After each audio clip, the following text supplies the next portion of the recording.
In this video, I'm going to be talking to you about how I got started in cryptocurrency. And I know that often the things we talk most about on this channel are your typical stock market investment strategies. Things like finding fantastic companies and buying at a margin of safety, or even dollar cost averaging into index funds or ETFs. So this video might actually catch you a little off guard because, like I said, I'm going to tell you how I got started in cryptocurrency, and in fact, why I'm still holding most of those coins that I mined many years ago. Now, before we get into that, for those of you that are new here, my name is Chris, and this channel is dedicated to all things investing, finance, and business. Now, if you are interested in learning more about growing a long-term successful portfolio, click that subscribe button and press the little notification bell next to it so you can stay up to date on all of the latest market announcements coming through this channel. So how does a fundamental investor that wouldn't even buy Afterpay end up in Bitcoin and crypto? Well, the very first time I heard about Bitcoin was probably sometime around 2009 or 2010. I had a friend that had been mining Bitcoin for fun, and to be clear, at that stage, Bitcoin was only fun. No one ever thought it was going to be anything, let alone $100 a coin or $50,000 per coin.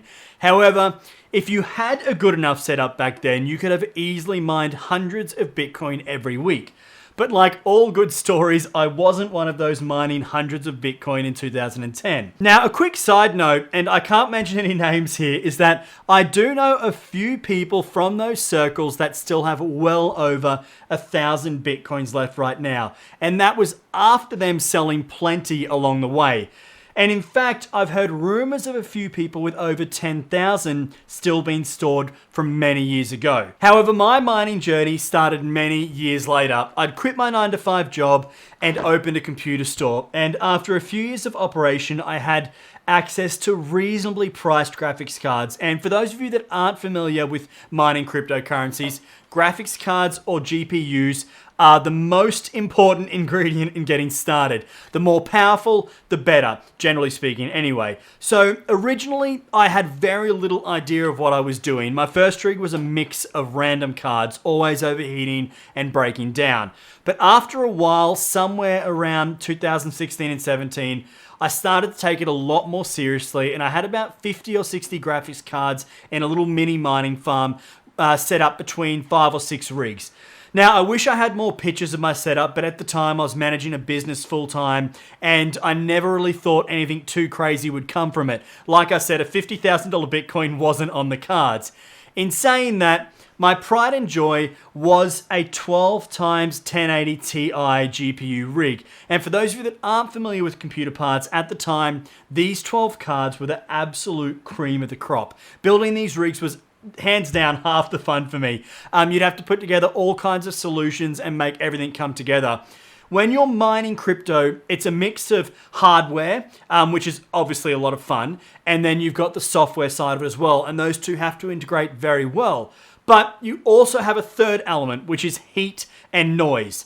Not only do you have to keep the graphics cards cool, you have to remove the heat from the room. Otherwise, very quickly, your office room temperature is running at 65 degrees. And trust me, that is no fun at all.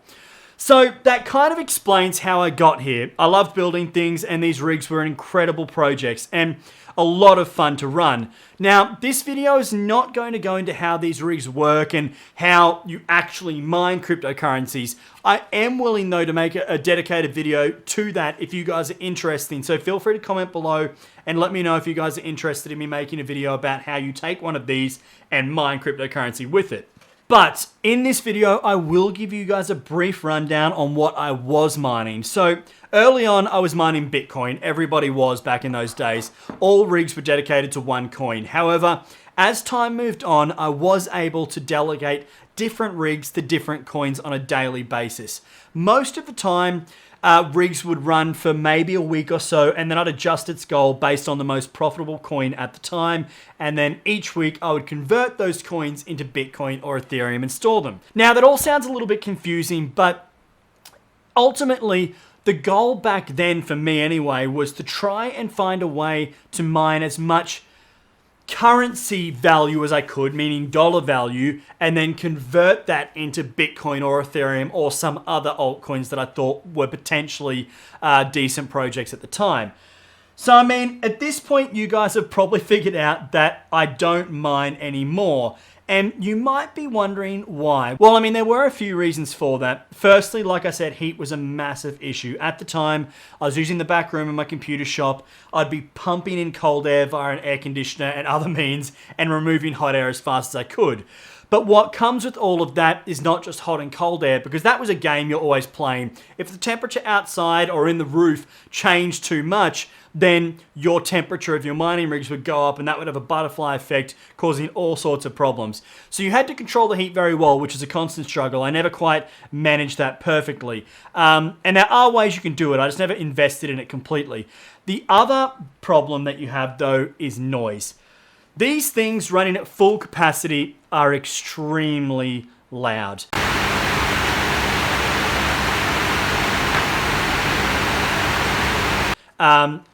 You know, I mean very, very, very loud. You've got fans blasting, these fans blasting, AC pumping, and the noise was just incredible to say the least. I actually used to wear a set of noise-cancelling headphones and I would still hear all of this noise, and then you're sweating because of the heat. So it wasn't the most comfortable environment. And at that time, I really had to make a choice between dealing with it or then potentially moving those rigs into an environment that was more manageable. Now, an option was to move them into a spare bedroom at home, but once again, I had the problem of noise and heat. And you know, the noise and heat were probably manageable at home, but the problem I really was facing was a more permanent problem, which was moisture. Now, when you've got heat, especially in a Queensland environment like where we are, you have humidity and moisture. And I live in an area that if you're not careful, you're going to get termites in a heartbeat. And one of my biggest concerns was putting these cards in a room downstairs underneath my house and attracting termites and then having an even bigger problem than I would have had with noise and heat. So ultimately, I then thought, well, I've either got to build a dedicated facility like a shed in my backyard or get a commercial premises for this, which would mean a lot of upscaling, buying more cards to justify a facility like that and spending a lot more money, or I have to decommission. Now, before I go into discussing those two options, there is one other problem you have to deal with when you're mining cryptocurrency, and that is these things. Now, although these are extremely reliable and you can push them very, very hard, you do have the problem of them becoming less efficient. Now, without going into too many details, ultimately the amount of data that these cards can process at any given point in time creates their value. And as the years and months go on, these cards become less efficient and more efficient cards come out onto the market. That means that you have to cycle these cards out of rigs and replace them with newer cards. Now, that can be all well and good if you have access to cards. However, in late 2017, cards became a hot subject for people trying to build rigs. Their prices almost doubled overnight. You could once buy this for $500. It became $1,000 or $1,200 or $1,300, even sometimes direct from retailers that were just putting their price right through the roof. And of course, people were still doing it because a card like this, even at $1,200, was still profitable in mining rigs. However, then limits came in on how many cards you could buy. And although having access to wholesalers bypassed those limits for me, often I got to the wholesaler and they were out of stock anyway, or they had reserved amounts for other suppliers that were larger than me. So in the end, cycling these cards became very, very difficult. My rig that I showed you a little earlier, the Prestige rig, the 12 by 1080 Ti cards, that rig was becoming less and less efficient. And at the time, I could still sell those cards for almost what I bought them for. So in the end, I decided to decommission all of my rigs and sell them off. In fact, this is for some reason the only card I've got left. I found this in the cupboard a couple of minutes before making this video, but this is the only card I've got left. I probably should have sold it because it was probably worth $500 or $600 when I decommissioned my rigs, but it's here now and it's probably worth $250 or something. But I could use this in the future anyway for another purpose, which we'll get onto later. So that does answer the question of if I mine or not anymore. Now, have I considered building a rig since that point? Yes, definitely. I consider it all the time, especially in times like this when I understand what they are and the return you can get. But ultimately, it's still difficult to get cards, and the investment is quite hefty. In my opinion, you really have to spend $50,000 or $60,000 to build a decent farm for it to be worth it for you long term, even at these levels. And I just don't really want to do that at this point in time because once again, I have to go back up and deal with all those issues of heat, noise, and termites and a facility. So it's just not something I'm interested in. However, in saying that, I have thought of building one small rig for the channel just to show you guys how it works. If that's something you're interested in, I could use some cards like these, and yes, it's not profitable anymore, but you could still see how it works and show you guys the process. So if you guys would like to know how you take a card like this and mine with it, then type a comment below and just say, yes, I'd like to see how you mine, and I'll make a video, an instructional video on how you turn this into cryptocurrency. So I guess that leaves a couple other questions. The first being, what did I do with my mined crypto? Well, for the most part, I kept it. In 2017, I probably sold about 25% of my mined crypto slightly after the peak of the bull run, maybe 10 or 20% down from the top, which I was happy with.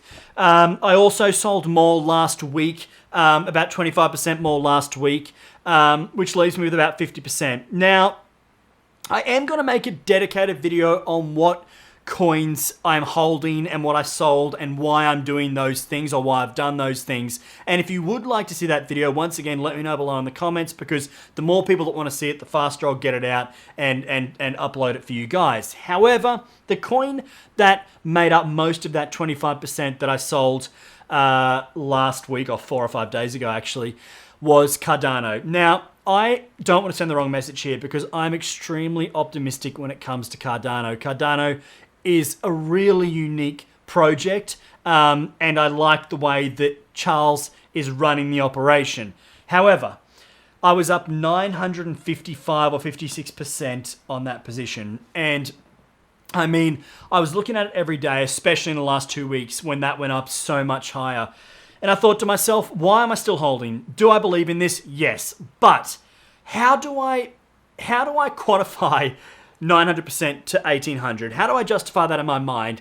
Are the projects they've got coming out going to justify this going from 900% to 100% potentially and then back up to 1500? And how does that all come together? And I couldn't find a decision on that. So ultimately, just before Cardano started dipping down over the last few days, I sold off my position, literally at the top. For the first time ever in my life, I picked a short-term top. And I'm not saying it's the top short-term is in the next couple of months. I actually think Cardano is probably going to keep doing pretty well. But nonetheless, that was the 25% I sold off, and I'm very happy with that decision. If Cardano were to come down a little bit more, I might jump back in with a small part of the remaining portfolio that I've got in crypto. So that should answer most of the questions in regards to how much of my crypto I've got left. It's 50%, roughly. But I did think of a couple more questions that you guys might like to know the answers to in regards to my current position in crypto. So the first question I thought you guys might like to know is, have I actually moved money from my investment portfolio, my traditional investment portfolio, to my crypto portfolio? And the second question is, well, doesn't it go against what I believe in and what I'm teaching on this channel, which is long-term fundamental investing? Well, to answer the first question, no, none of my stock market portfolio funds have ever come across to my cryptocurrency portfolio. I don't pull any funds out of my stock market portfolio ever. However, the second question is a little bit more complicated. I think it's important to look at these two subjects differently. I didn't start mining to make millions. Ultimately, if I knew Bitcoin was going to be $50,000 or more per coin, I would have just bought hundreds when it was under $1 or $100. For me, this was about the project and having some fun with it. And then, of course, understanding the technology and the blockchain and what it could potentially do for future generations. The decisions I make in my crypto portfolio have absolutely nothing to do with my investing style with traditional investments like stocks or property. And that might be hard to sort of get your head around and thinking, well, how can you have two different investment styles? Well, it's simple. They don't exist to each other. My stock market portfolio knows nothing of my crypto portfolio, and my crypto portfolio knows nothing of my stock market portfolio. They have separate causes and separate results and separate outcomes. My crypto portfolio is not something I rely on for my retirement or for my living expenses. That's what my stock market portfolio is for. That's why I build it up, because I plan on using that to become financially free earlier in life. My crypto portfolio is just a bonus. It's not something that I sit there and stress over for the most part. You would ask my wife that I was a little bit stressed before selling Cardano, because obviously after holding for such a long time, it is a big choice for me to sell something. But in the end, we both agreed that I would be greedy to sit on near 1,000% gains just in hope. So that is why, like I said, I sold that position. However, I am worried a little bit about the current state of the crypto market, just like I was in 2017, which is why it's something I haven't spoken about on this channel before. But I think it's time we kind of broke that stigma and gave it the respect that it deserves. You have to be very careful buying with large amounts of your available liquidity into the cryptocurrencies right now, because none of us know where we are in this cycle. Nobody knows if this is the top, halfway, or we're only a tenth of the way up short term. There are some really great arguments from people that study technical indicators that are much smarter than me, arguing that this is a quarter of the way up like it was in early 2017, or that this is actually the top. I'm not going to sit here and pretend I know which one it actually is. My gut feeling tells me I know which one it is, but that doesn't mean anything. That's just the gut feeling. So ultimately, you've got to make that decision on your own, because you have to be comfortable with that position going from $1 to 10 cents. And you've got to be really careful with that, because in crypto, you can have those losses in an hour. So you've just got to be careful with what you're buying, how much money you're putting into it, and how you're hedging your bets. So buy within your means, enter for the right reasons, and I think if you're doing that, more power to you. Forget all of the noise. Forget the people that are hating on cryptocurrencies, because ultimately, if you are doing this for the right reasons and you believe in the technology, like I believe in the technology, I don't care what someone else's opinion is on the matter, because obviously they don't understand it as well as I do or you do. So anyway, guys, I hope you enjoyed that story. That was the journey of how I got into cryptocurrency. I never expected it to end up like this. I never thought those rigs would turn into me being able to make videos on the subject. But I do plan on making a lot more content surrounding cryptocurrencies in regards to what I'm holding, what I plan on holding, and potentially mining rigs in the future. So if you would like to hear about any more of that, comment below, let me know what you want to see, and I'll try and put it together for you. Remember, always stay smart with your investing strategy. Don't overcommit, make rational choices, and don't put yourself in a position where you can lose more than you're willing to. Anyway, guys, I do appreciate you taking the time to listen to this story. Once again, please don't forget to subscribe, ding the notification bell, and of course, tap that like button. It really does help me in taming the YouTube algorithm. Anyway, guys, I'll see you on my next video. Cheers.